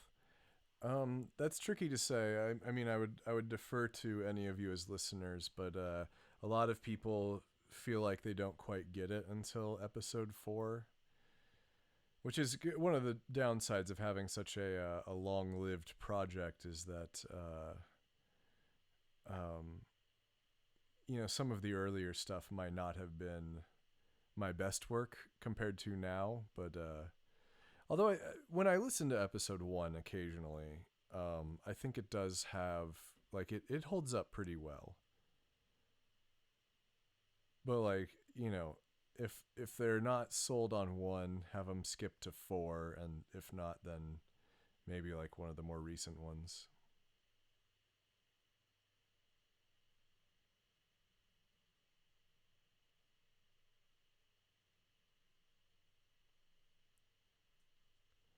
It's not a big difference from your normal life. In fact, you feel less lonely because other people are online more. Yeah, that's fair. I kind of know how that goes, but I do miss being able to see people in person. I've oh, what's my favorite episode? Oh, like the 1960s Corandeath the First.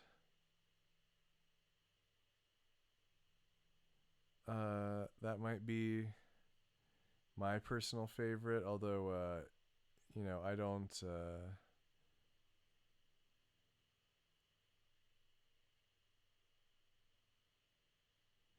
Oh, the episode 10, the woman doesn't. I like that one.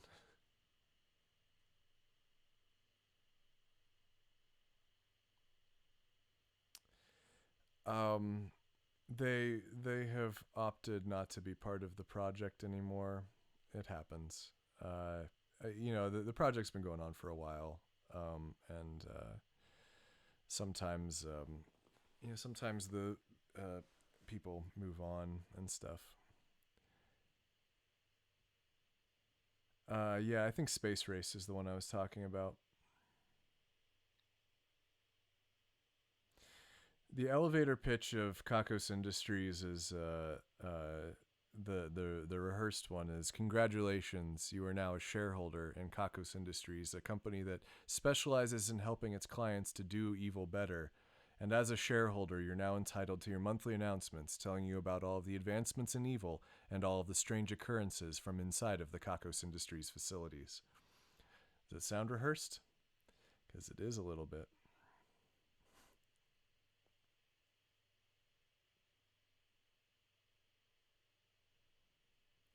Yeah, I don't.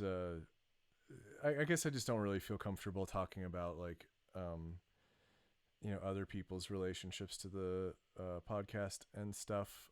But basically, it's just over the last couple of years or so, people have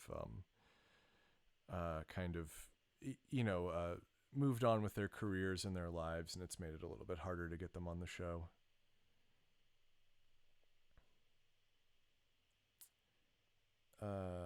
Let's see. Yeah, there you go. The elevator pitch. And then I try to get people to subscribe on their phone at that moment. And I say, you can unsubscribe when I'm not looking.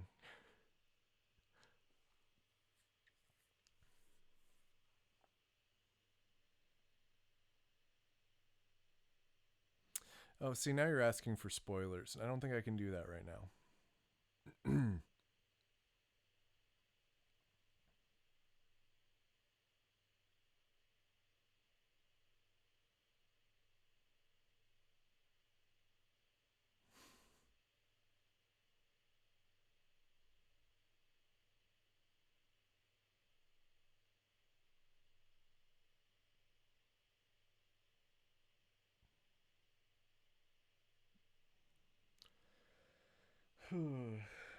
I think I'm after this. I'm gonna take a little bit of a break, but I might play some video games over on Twitch. If you guys aren't following me over there, you gotta go to twitch.tv/streamratty.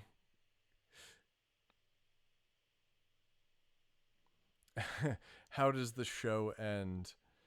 Um, it's Soundman Steven nuts, and then they realize that they've actually been in his balls the whole time. I don't know why that's the first thing I thought of. Jesus Christ, this is why I don't have broader appeal.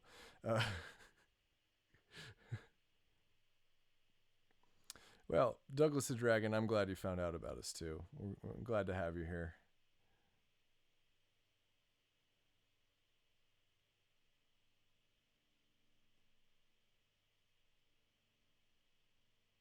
Mostly, I think I'm just saying weird shit to try to see if you guys will actually talk about it in the chat. Oh yeah, the stream ratty. Well, Brianna came up with it. I was workshopping a couple things, and that just ended up being the one that stuck. Uh,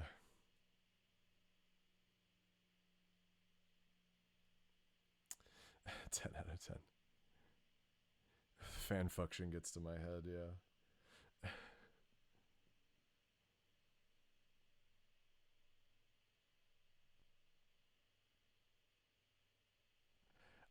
I kind of love how awful the word nut is in that context. Like it makes everybody feel uncomfortable, and that's what's just great about it. I don't know.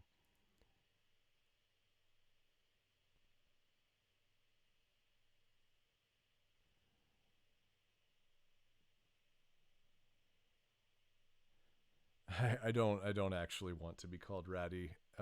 You can go ahead and try, but I've never had a nickname that actually stuck.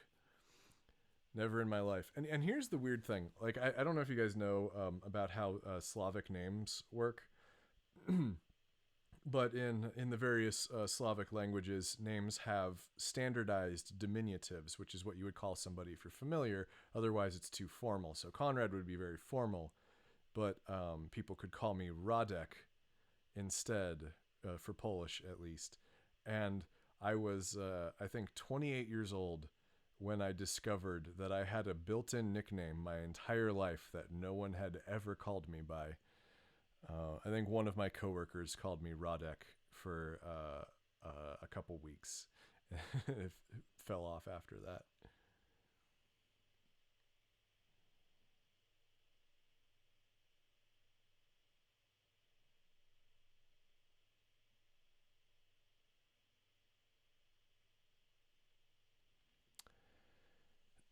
I've hinted at companies that do good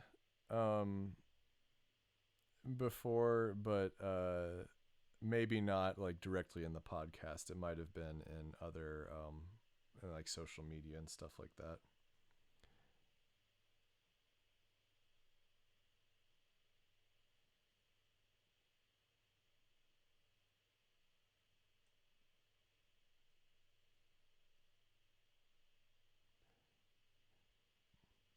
Connie Miz, yeah. It's your boy Connie Miz, back with another YouTube banger.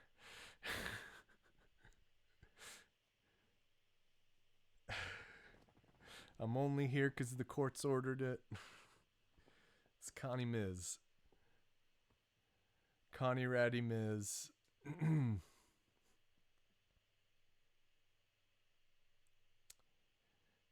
Oh, would Kalos be the opposite? I don't remember.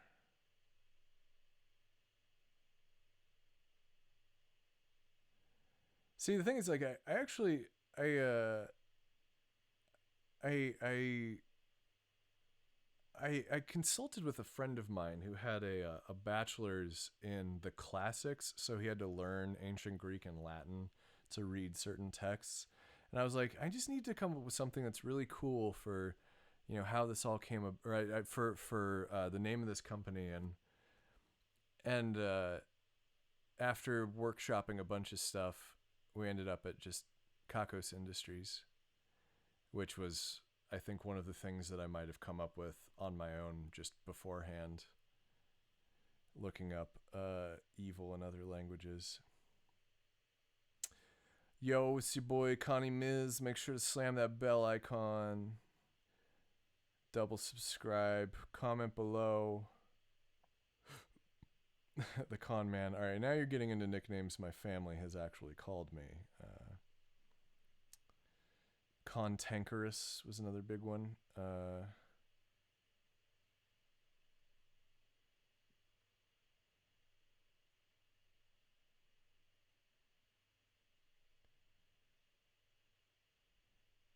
I guess I just hadn't heard Kalos before, or if I did, it was when I was researching this stuff a long time ago. I don't have much day-to-day interaction with ancient Greek.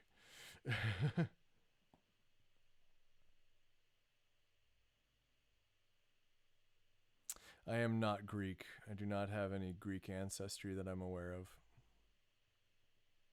Coniferous. Yes, Kalos is a Pokemon region, I'm pretty sure.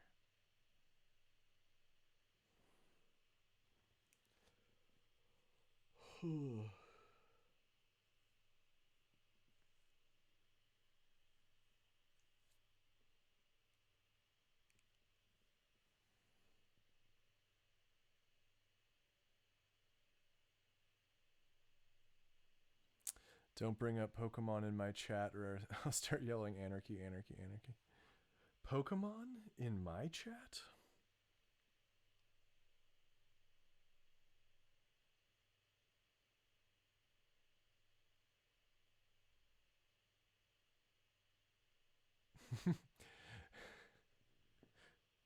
Right, no daily interaction with ancient Greek.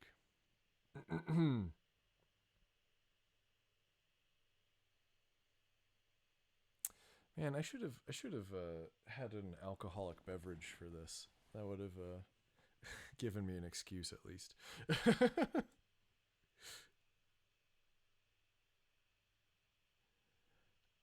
How is who doing, by the way? Are you talking to me or someone in the chat?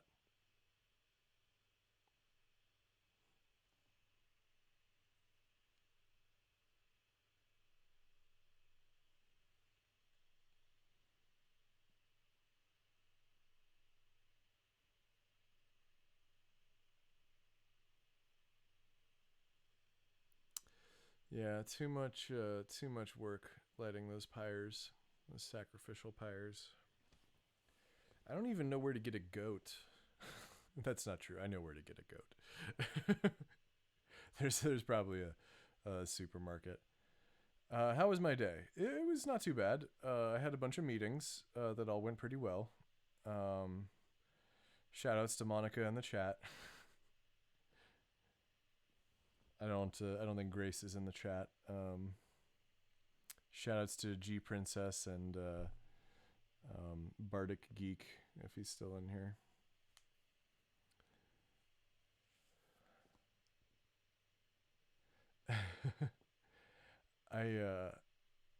Other than that, I did not sleep well. I should have slept better, but I think my allergies have just been kicking my ass recently. Amazon, get a goat on Amazon. No, I was gonna say there's a ranch market downtown that can probably get me most of a goat if I really try. Oh, you're asking how I'm doing. I'm doing all right. I'm doing pretty good. I mean, you know, these are strange times to be alive right now, but I haven't been hit too hard just yet. I know a lot of other people are having it harder than me. Some of my weekly gigs have been canceled, unfortunately, so I can't host trivia. But it's not coronavirus; it's allergies. Yeah, I can't host trivia, which is a bummer because I really like it, both for the because it pays a little bit, but also just because of the social interaction, getting out and having that sort of way to perform for people and stuff, is pretty nice, and I really enjoy that. So I'm hoping that when all of the dust settles in however many weeks it's going to be, that everything goes back relatively the way it was before. I know that's a little much to hope for, but it seems to me that there's not a huge. Well, I just that if we all kind of take care of each other and whatnot, that we'll be able to get back on our feet in a hurry. But it'll probably take a while. So I bought a bunch of electronics projects. So if you're interested in seeing some live streams of me soldering components to a board, let me know in the comments.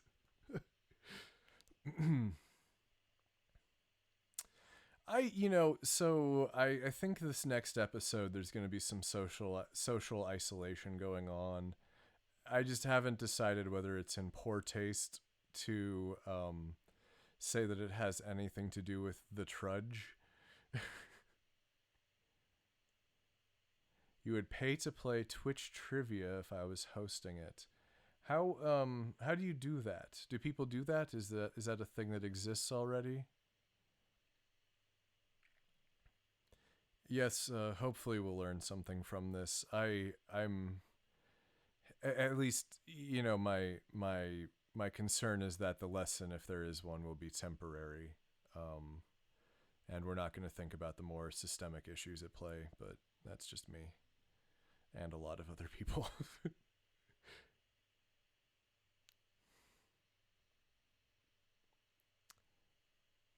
What's that trivia website that the teens use for like school? I don't know that one.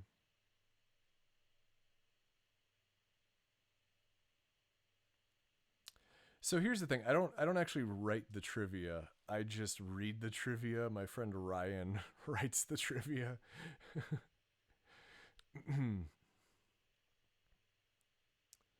Yeah, the downside if I do any soldering is I'm gonna just keep bouncing back and forth between topics as all of our conversations are like 14 to 30 seconds apart right now. The downside with the soldering is that it does give me headaches to focus on kind of the small stuff and then also the flux fumes. So I have to be at least a, a little bit willing to call it if I start to get too frustrated and rage blinded to what I'm doing.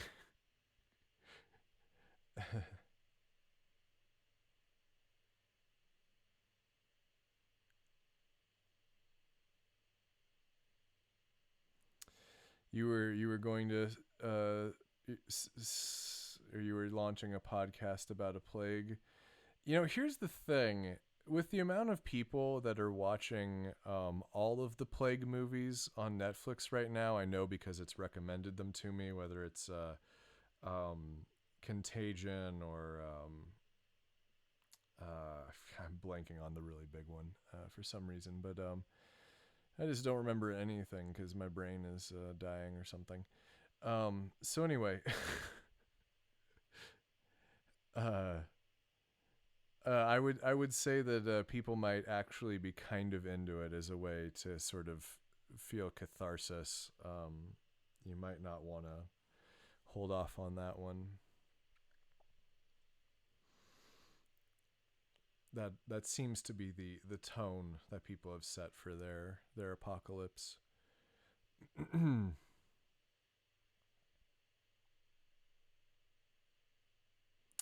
do not know Kahoot. I guess I can look into Kahoot.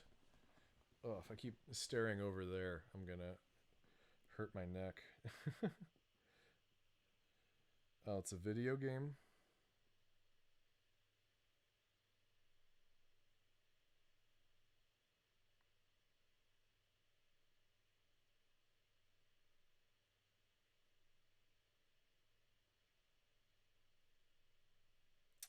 Interesting.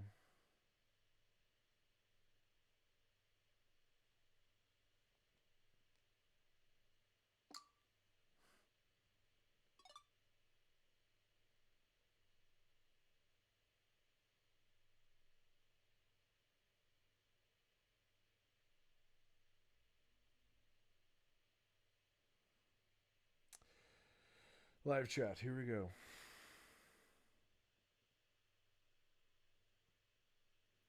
Oh no, like seriously though, this one was in poor taste. Okay, I will defer to your judgment on that. I'm not going to make you make it.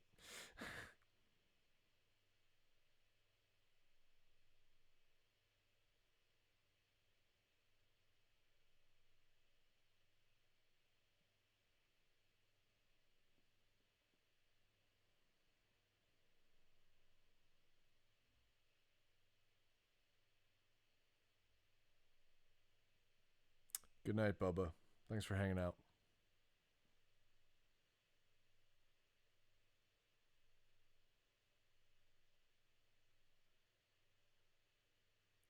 Homeschool Gang. This post brought to you by the Homeschool Gang.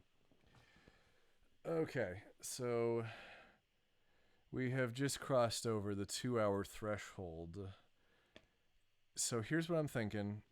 And I know it's because I'm on essentially Pacific time right now. It's not as late for me as it is for quite a few of you, but I'm gonna take a break, and then if you go over to the Stream Ratty Twitch stream, I'm gonna play probably a little bit more Persona 5. I think I might have to not finish it though, because I looked it up and that game is 97 hours to complete, just the main story, and I'm 30 years old. Now I might eat those words if I'm really bored in the next few weeks, but at the very least I got to get the episode of Kakos Industries done this week, or I guess I have until next week, but you know it I think I might want to start playing some shorter games. If anybody has any recommendations for shorter PlayStation 4 games, I can try throwing them on my wish list, or if they're cheap enough, I can pick them up myself. Yeah, 97 hours. Yeah, and that's the main. It's like 170 hours to do everything. I I know people who have done New Game Plus all the way through, and it's like, yo, that's a lot. Um, yeah, and it's yeah, and Persona 5 Royal launches next week with even more content. Like, I mean, it's one of those things that just makes me feel like this game is for people who are much younger than me. This game is meant for spending summer breaks and spring breaks and anyway.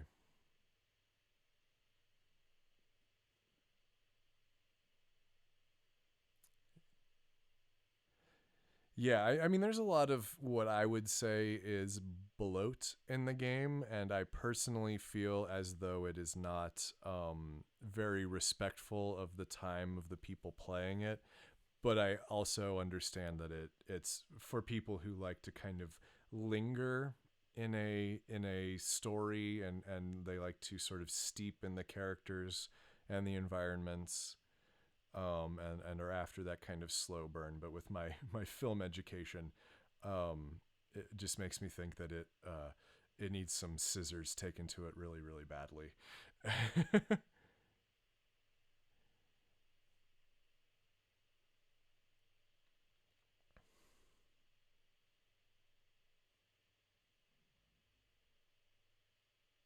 Long Island, yeah, that's very dense, densely populated.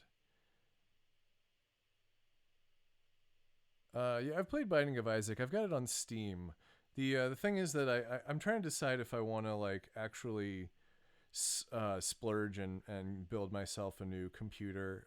I mean, it would also have to double as a Hackintosh, so I have to be kind of specific about the components, so that it runs OS X well.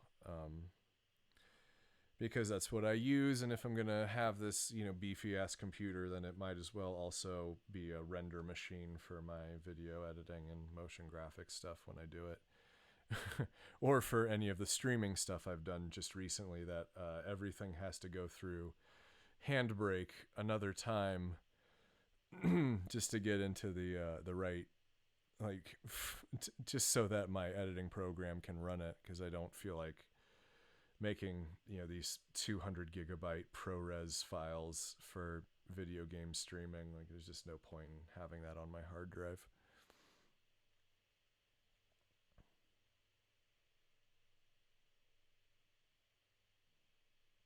Yeah, well, everybody, please stay safe. If stay indoors if you can, or at least if you're out of doors, stay away from people. um take care of each other, take care of the people that you love and are close to you. Maybe pick up a couple stragglers if you can. I mean, don't invite them into your home, but at least check up on them, see how they're doing. Especially people who live alone right now. Like, I mean, uh, I'm struggling a little bit, and I have a house full of people, so I can only imagine what it's like for people who live alone.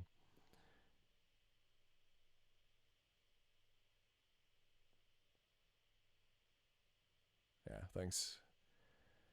Okay, yeah, and if you guys still want to hang out, just give me like 20 minutes to rest for a second, and then I'll be back on Twitch, twitch.tv/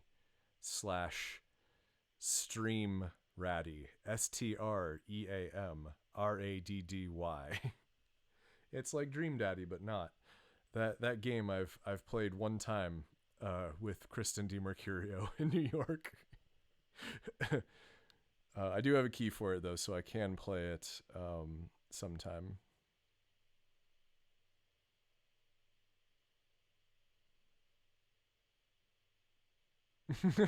Okay, well, some people are happy to be living alone. Anyway, like I said, I'll be over on Twitch in a little bit because I don't want to do any real work today. So, all right.